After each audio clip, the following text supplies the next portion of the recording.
Hello students, मैं हूं अर्पिता और आप हैं मेरे YouTube channel grow with biology में। आज जो टॉपिक हम डील करने वाले हैं वो है fine structure of gene. Gene का स्ट्रक्चर होता क्या है या कैसा दिखता है जीन। सबसे पहले देखते हैं हम इंट्रोडक्शन। इंट्रोडक्शन में अगर हम बात करें तो फाइन स्ट्रक्चर ऑफ जीन मतलब हम मॉलिक्यूलर लेवल पे डीएनए का स्ट्रक्चर को डिस्कस करना चाह रहे हैं। जब हम डीएनए का स्ट्रक्चर देखेंगे तो इसमें पहला फ्रेगमेंट होता है एक्सॉन्स। एक्सॉन्स वो पार्ट है जिसका ट्रांसक्रिप्शन और ट्रांसलेशन होता है और जिससे प्रोटीन बनता है। इंट्रॉन वो पार्ट है जो कि नॉन कोडिंग होता है और ये कोडिंग रीजन के बीच बीच में प्रेजेंट होता है। तो एक कोडिंग हो गया और एक नॉन कोडिंग रीजन्स होगा, और ये नॉन कोडिंग रीजन्स में कभी प्रोटीन नहीं बनते, तो ये non coding region RNA splicing से रिमूव कर दिया जाता है। नेक्स्ट आते हैं प्रमोटर, एनहांसर्स और साइलेंसर। प्रमोटर्स का काम है आरएनए पॉलीमरेज को अच्छे से बाइंड करवाना।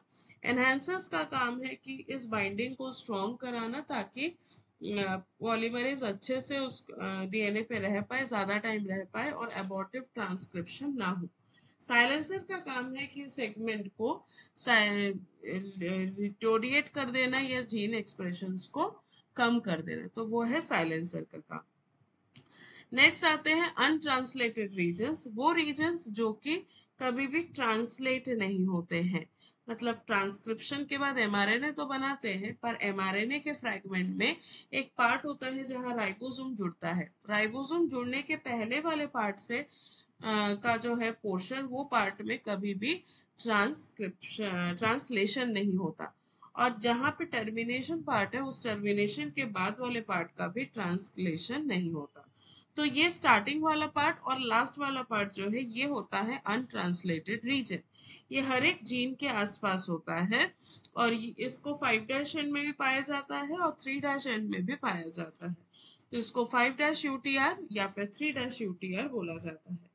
नेक्स्ट आते हैं पॉलीएडिनाइलेशन सिग्नल्स या स्प्लाइस साइट। पॉलीएडिनाइलेशन सिग्नल्स वो सिग्नल्स है जहाँ पे कंटिन्यूएशन में एडेनिन जुड़ जाता है जिसको हम पॉलीएडिनाइलेटेड बोलते हैं, और एक होता है स्प्लाइस साइट जहाँ पे स्प्लाइसिंग होती है। ये दोनों ही एमआरएनए में प्रोसेसिंग में जरूरत पड़ता है। अगर इस स्ट्रक्चर को देखें, प्रोकैरियोटिक जीन ऊपर वाले इमेज में दिया हुआ है जहां पे प्रमोटर है और प्रॉन के पहले, और प्रमोटर रीजन्स में जीन ए जीन बी ऐसे अलग अलग जीन्स और टर्मिनेशन। टर्मिनेटर रीजन के बाद जो लाइट ब्लू कलर का पार्ट है वो अनट्रांसलेटेड रीजन है।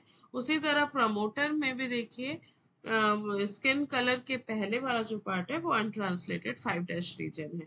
यूकैरियोटिक में ओपन रीडिंग फ्रेम जो है वो ट्रांसक्राइब और ट्रांसलेट होगा। डाउनस्ट्रीम में एक टर्मिनेटर रीजन है और डिस्टल कंट्रोल एलिमेंट जो कि एनहांसर या फिर साइलेंसर हो सकता है, और स्टार्टिंग में भी 5' में। पर इसके पहले जो स्टार्ट फ्रैगमेंट है जहाँ पे कोई भी जीन प्रेजेंट नहीं है वो सारे होते हैं अनट्रांसलेटेड रीजन्स। अब हम बात करते हैं स्प्लिट जीन्स की। स्प्लिट जीन्स जैसा नाम ही से आपको समझ में आ रहा होगा, एक ऐसा जीन जो कि टुकड़ों में डिवाइडेड है। तो जब टुकड़ों में डिवाइडेड होगा मतलब बीच में कुछ ऐसे फ्रैगमेंट्स हैं जो कि जेनेटिक या जीन्स नहीं है, तो उन पार्ट को हम बोलेंगे नॉन कोडिंग रीजन। तो जीन्स होते हैं एक्सॉन्स और उसके बीच में प्रेजेंट होता है नॉन कोडिंग रीजन जिसको हम बोलते हैं इंट्रॉन। तो जब एक्सॉन्स के बीच में इंटरमीडिएट फॉर्म में इंट्रॉन्स प्रेजेंट हो तो वो हो जाएगा स्प्लिट जीन। जब इंट्रॉन्स को रिमूव करेंगे और सारे एक्सॉन्स को एक साथ जोड़ोगे तब जाके आपका कंप्लीट जीन बनेगा। इसकी डिस्कवरी 1977 में यूकैरियोट्स में हो चुकी थी। इसमें जो एंटायर जीन है वो ट्रांसक्राइब तो हो जाता है, पर उसके बाद नेक्स्ट जो स्टेप होता है वो है आरएनए स्प्लाइसिंग, जिससे अनवांटेड रीजन्स या नॉन कोडिंग रीजन्स जिसको हम इंट्रॉन बोलते हैं वो रिमूव हो जाता है। ये एक ऑल्टरनेट तरीका है जिससे हम अलग अलग वेराइटी ऑफ जीन को बना सकते हैं। इसीलिए जब रिकॉम्बिनेशन होता है एक्सॉन्स का या एक्सॉन्स जब जुड़ते हैं तो ये अलग अलग डाइवर्सिटी ऑफ प्रोटीन क्रिएट कर सकते हैं। इसके अलग अलग तरीके के से जुड़ने को हम बोलते हैं ऑल्टरनेटिव स्प्लाइसिंग। चैलेंजेस जो है वो है कि ये चैलेंज करता है कि one gene one polypeptide hypothesis जो है वो अभी भी एग्जिस्ट नहीं कर रहा है। ये बहुत सारे ऐसे हैं जहाँ पे वन जीन वन पॉलीपेप्टाइड के अगेंस्ट है। ये यूकैरियोट और प्रोकैरियोट दोनों में प्रेजेंट हो सकता है, पर बेसिकली ये यूकैरियोट्स में ही होता है क्योंकि प्रोकैरियोट्स में इंट्रॉन का जो सिग्निफिकेंस है वो बहुत कम है। तो इसीलिए एक्सॉन शफलिंग यूकैरियोट्स में होता है और ये स्प्लिट जीन भी आपको बेसिकली यूकैरियोट्स में देखने मिलेगा। जैसे ये पार्ट है जहाँ पे मैंने स्काई ब्लू कलर का इंट्रॉन्स बना हुआ है, वो पूरा इंट्रॉन्स मैच्योर एमआरएनए बनेगा। आप देखिए पहले वाले स्लाइड में मैंने कहा था एमआरएनए बनता है और यहाँ लिखा है मैच्योर एमआरएनए। एमआरएनए वो है जो ट्रांसक्रिप्शन के बाद बनता है, मैच्योर एमआरएनए वो है जो ट्रांसक्रिप्शन के बाद स्प्लाइसिंग होने के बाद बनता है। मतलब अगर ट्रांसक्रिप्शन सिर्फ हो रहा है तो एमआरएनए बनेगा, ट्रांसक्रिप्शन विद स्प्लाइसिंग हो रहा है तो मैच्योर एमआरएनए बनता है जिसमें इंट्रॉनिक सीक्वेंसेस प्रेजेंट नहीं होते हैं। तो ये है स्प्लिट जीन्स। अब हम बात करते हैं सूडो जीन्स। सूडो जीन्स वो जीन्स है जो कि नॉन फंक्शनल सीक्वेंसेस है जो रिजेंबल करते हैं नॉर्मल जीन्स को, बट ये है कि ऐसा प्रॉब्लम होता है कि ये प्रोटीन को एनकोड नहीं करता है, पर वो दिखता ऐसा है जैसे कि वो फंक्शनल जीन हो। इसके टाइप में पहला टाइप है प्रोसेस्ड सूडो जीन्स, जिससे ये बनता है रिवर्स ट्रांसक्रिप्शन से, एमआरएनए से डीएनए का कॉम्प्लीमेंट्री डीएनए बना के फिर उसका एमआरएनए बन गया है। तो वो पूरे आते हैं सूडो जीन्स में। इसमें इंट्रॉन्स वगैरह नहीं होता है क्योंकि कॉम्प्लीमेंट्री डीएनए बन रहा है, तो इसमें इंट्रॉन नहीं होते। जैसे ये जीन्स है, ट्रांसक्रिप्शन के बाद एमआरएनए बनाया फिर प्रोटीन है, पर सूडो जीन ट्रांसक्रिप्शन के बाद non coding region non coding DNA RNA बनाता है जो कि ट्रांसलेशन नहीं कर पाता है। नॉन प्रोसेस्ड या डुप्लीकेटेड सूडोजीन्स, अगर यही जीन्स डुप्लीकेशन के बाद हुआ है, म्यूटेशन के बाद उसका डुप्लीकेशन हुआ है, तो नॉन प्रोसेस्ड डुप्लीकेटेड सूडोजीन्स है। और अगर ये इनएक्टिवेट हो गया है डुप्लीकेशन के पहले ही, तो ये यूनिटरी सूडोजीन्स है। नॉन कोडिंग रीजन अभी मैंने बताया कि जिन सीक्वेंसेस का ट्रांसलेशन नहीं होता है उन सीक्वेंसेस को हम नॉन कोडिंग रीजन बोलते हैं। नॉन कोडिंग रीजन में ये 6 वैरायटी है जो कि बहुत इंपॉर्टेंट है। हालांकि इससे प्रोटीन नहीं बनते, पर एज सच आरएनए ही ये इंपॉर्टेंस है। सबसे पहला है आरआरएनए, दूसरा है टीआरएनए, एसएनआरएनए, स्नो आरएनए, एमआईआरएनए, एसआईआरएनए और इंक आरएनए। आरआरएनए है राइबोसोमल आरएनए, जो राइबोसोम बनता है उसके अंदर जो आरएनए होता है वही बहुत इंपॉर्टेंट है, नहीं तो राइबोसोम का स्ट्रक्चर नहीं बनेगा। That is rRNA. टीआरएनए क्या करता है, अमीनो एसिड्स को लेके आता है ट्रांसलेशन के बाद, तो वो टीआरएनए का काम है। एसएनआरएनए है स्मॉल न्यूक्लियर आरएनए जो कि आरएनए स्प्लाइसिंग में हेल्प करते हैं। तो ये सारे आरएनए है बाय नेचर, पर इनका बहुत इंपॉर्टेंस है। स्नो आरएनए है स्मॉल न्यूक्लियर आरएनए जो कि आरएनए को मॉडिफाई करने में हेल्प करता है। एमआई और एसआई आरएनए जीन रेगुलेशन में हेल्प करता है।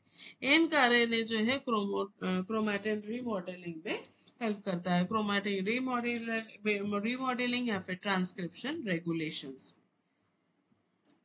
अब आगे हम अगर देखें तो ये जो ट्रांसक्रिप्शन है इनका पॉलीमरेज 1, पॉलीमरेज 2 या पॉलीमरेज 3 से ट्रांसक्रिप्शन हो जाता है, और ये इंपॉर्टेंट रोल प्ले करते हैं ट्रांसलेशन, आरएनए प्रोसेसिंग और जीन रेगुलेशन में। ये बहुत सारे सीक्वेंसेस ऐसे हैं जो कि कंजर्व्ड है।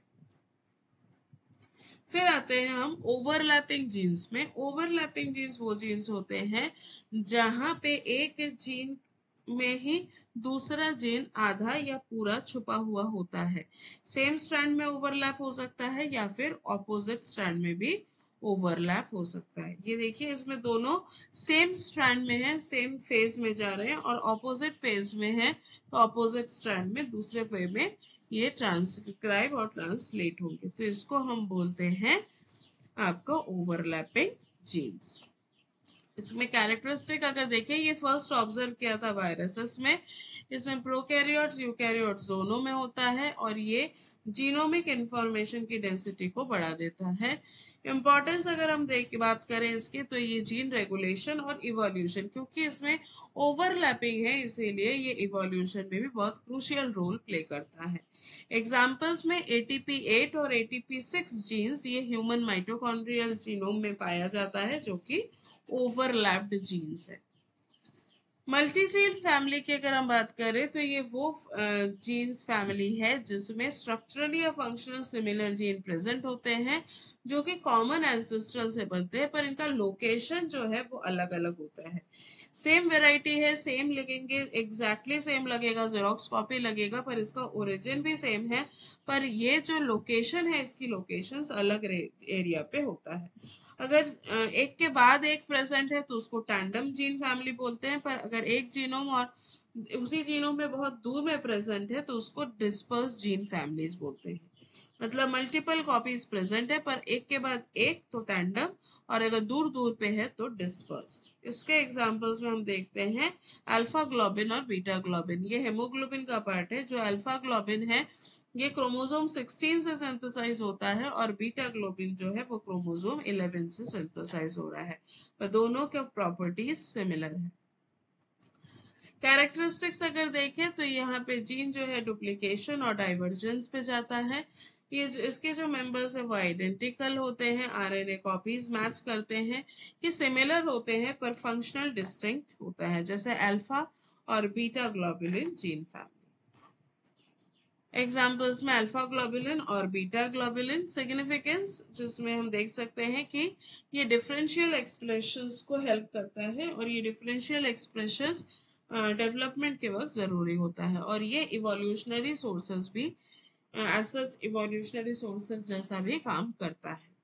तो ये था स्ट्रक्चर्स ऑफ जीन्स। यहाँ तक बने रहने के लिए बहुत बहुत धन्यवाद। आपको अगर अच्छा लग रहा है, पढ़ने में समझ में आ रहा है, इजीली समझ में आ रहा है, तो आप इसको बिल्कुल अपने फ्रेंड्स के साथ शेयर करिए, एक लाइक करिए और सब्सक्राइब करिए।